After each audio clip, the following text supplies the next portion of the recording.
നമുക്കൊരു അടിപൊളി മീൻ കറി ഉണ്ടാക്കിയെടുക്കാം. കല്യാണ വീടുകളിലൊക്കെ ഉണ്ടാവുന്ന മീൻ കറിയാണ് കേട്ടോ. അപ്പോൾ നമ്മളൊരു ചട്ടി വെച്ചിട്ട് അതിലേക്ക് കുറച്ച് വെളിച്ചെണ്ണ ഒഴിച്ച് കൊടുക്കണം. പിന്നെ ഉലുവയും കടുവും കൂടി ഇട്ട് പൊട്ടിച്ചെടുക്കണം.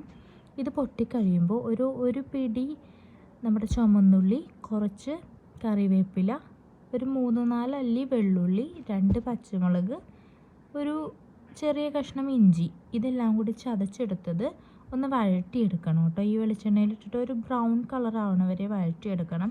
നമ്മളൊരു 3 കഷ്ണം പുളി എടുത്ത് വെള്ളത്തിലിട്ട് വെക്കണം കേട്ടോ. ഈ കറിക്ക് ആവശ്യമുള്ള അത്രയും വെള്ളത്തിലിട്ട് വെക്കണം. എന്നിട്ട് നമ്മൾ ഈ വഴറ്റി വന്ന മസാലയിലേക്ക് കുറച്ച് മഞ്ഞൾപ്പൊടി, ആവശ്യത്തിന് മുളക് പൊടി, ആവശ്യത്തിന് മല്ലിപ്പൊടി, ഇത് 3ഉം കൂടി ഇട്ടിട്ടൊന്ന് വഴറ്റി നമ്മൾ ഈ നേരത്തെ പുളി ഇട്ട് വെച്ചേക്കുന്ന വെള്ളമില്ലേ, അത് ഇതിലേക്ക് ഒഴിച്ചു കൊടുക്കണം. എന്നിട്ട് നമ്മുടെ മീനും അതിലേക്ക് ഇട്ട് ഒരു 10-25 മിനിറ്റ് ഇതൊന്ന് തിളപ്പിച്ചെടുക്കണം. അപ്പോഴത്തേക്കും നമ്മുടെ അടിപൊളി ഫിഷ് കറി റെഡിയാവും.